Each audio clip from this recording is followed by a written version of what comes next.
the Jeep is coming along great. Today I'm going to be putting on wheels and tires. I got some takeoffs from some JLs and what else? I don't even know what else is going on. So let's get going. Let's take a look at what's going on with the Jeep as we get closer to the finish line. Alright, I got the new grill out here. It's scuffed up. It's ready to paint. Let me get my turbo, super turbo. Get my turbine system blowing and going, and we'll put a little squirt on here.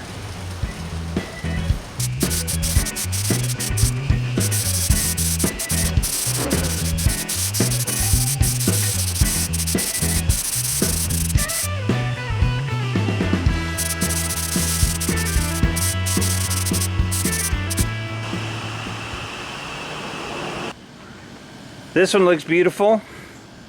Hopefully it won't warp like the other one. I think I had it in a plastic bag sitting out in the sun, and maybe it just baked the crap out of it. I don't know.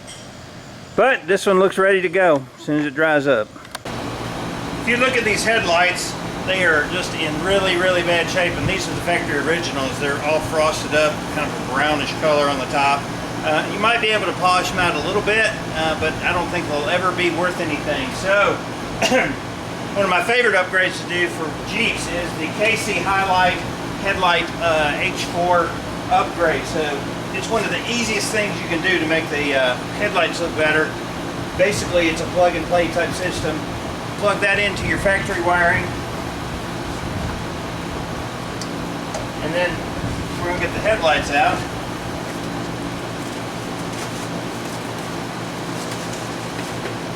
Oh yes.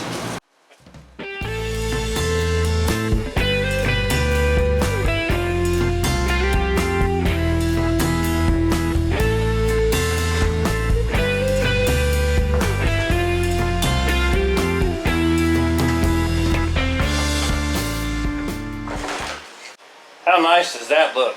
I'll put a link down below of the ones that I purchased. I'm going to go ahead and put the other side on, but that compared to that, oh yeah, big huge difference. Looks beautiful. Oh yeah, got the Maverick transport vehicle. Got a couple wheels here for the Jeep. Gonna wash them off. They've been sitting for a while and see how they look on it. Awesome. Alright, so the ones that came from the factory on this Jeep were these, the aluminum type wheels. And then what I'm putting on it, these came off of a Gladiator, I think a 2020 or 2019. I think that the colors, the gray in the center, looks great with the grill and everything else on it. I've got the bumper put on. It looks great. Got those rings on it. I'm still doing the wiring, waiting for the lights to come in tomorrow, and I've got to tackle the fenders from the fender flares from hell, which I cannot stand doing. And I've got to do the wiring, the electrical. I've got an electrical box that's mounting in here, which is going to be really cool, that they don't even make anymore. So there you go. I got a winch in. It was way too small. It was like 180 bucks. So now I'm spending $300. Which is not much really for a winch made from China, but this one was way too small. It's for a ATV, and people were asking questions, can it mount on the Jeep? And everybody was like, yeah, and I'm like, no, this thing's way too small. So I got to get boxed up and send that piece of crap back. Oh, I hate these pieces of junk, these fender flares with the reinforcing garbage. Yuck! Alright, so I got to start getting this thing together. Okay, I was going to try to put this fender flare together, and I've got one light, and that's for the driver's side, and I got another one that's an LED for the, looks like the passenger side, so they don't even match. So now I got to get another one like this to match this side. So tonight, I was going to work on the electrical, doing the template on that. I don't even care anymore. I'm about tired of this. Tonight I'm just done. Sometimes you just get sick and tired of being sick and tired of dealing with not having the right things and the other crap coming in, winch being too small, plate not fitting correctly, wiring being a jacked up bull.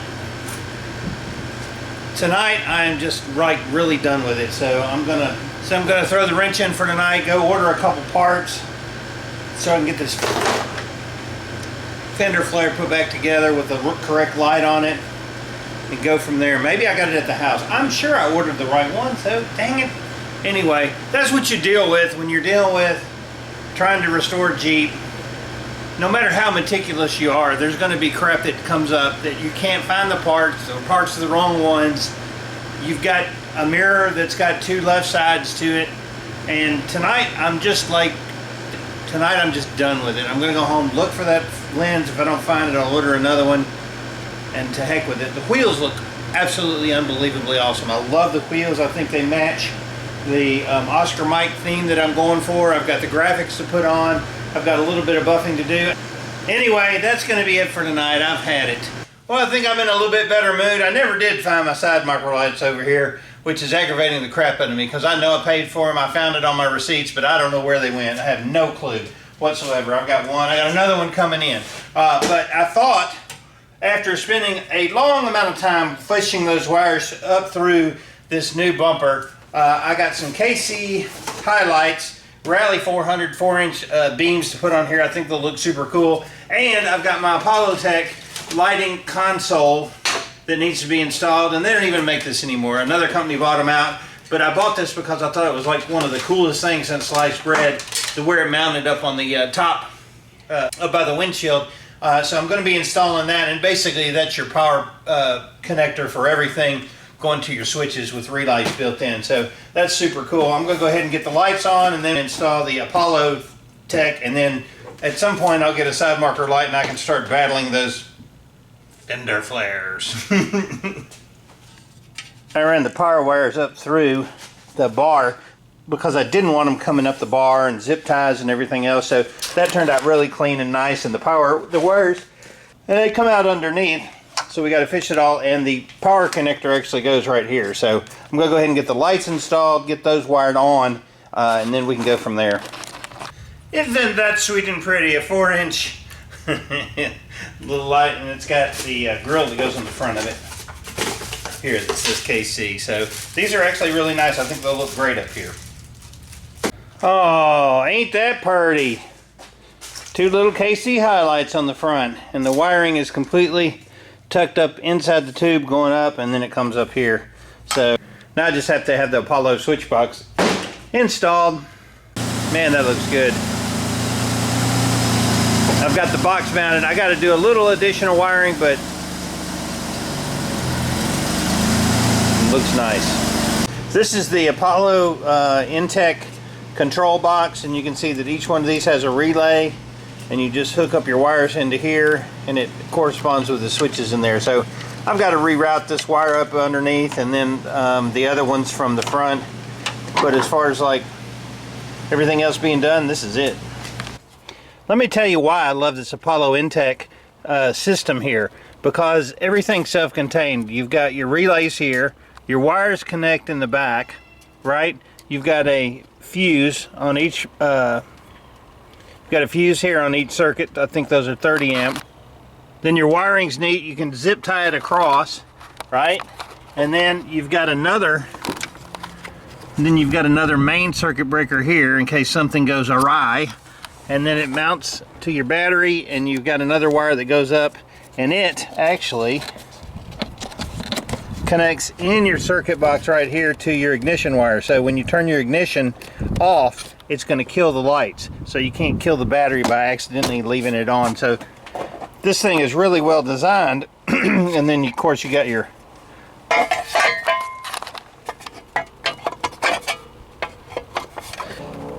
cover that goes on it, and that is really cool. The switches themselves actually turned out really nice too. You cut a hole in your plastic, it's got a template, and then you've got your pins that go in it. Now unfortunately you can't get this switch anymore. Apollo Intech evidently went out of business from what I understand. However, you can still get from X-Spite on my Amazon the same exact system. The switches are a little bit different. Instead of the writing going left to right, it goes up and down. So that's really kind of the only drawback to it. But as far as like the electronic components here, it's exactly the same and has the same advantages of that. Next thing is a winch. Alright, I got him a super Rugcel, I guess, truck SUV winch. This is the bigger one after I returned the other one. It's supposedly 13.5 pounds of pulling power with remote control and all that. Who knows? But it is from China, and it's mostly for looks, to tell you the truth. I may use it a couple times, but for $298, I'm not expecting that much. Let's open it up and see how it looks like on the Jeep. Woo, woo wee, this looks nice. It's going to be nice on the front of this bumper. I don't know if I'd trust it to winch anything out, but it's got two remotes, and it's got one wired remote, and it's got an XLR cable. I could hook a microphone in there, I reckon, and winch something out, but it mounts up to the top of that. That's fair lead, so some wiring.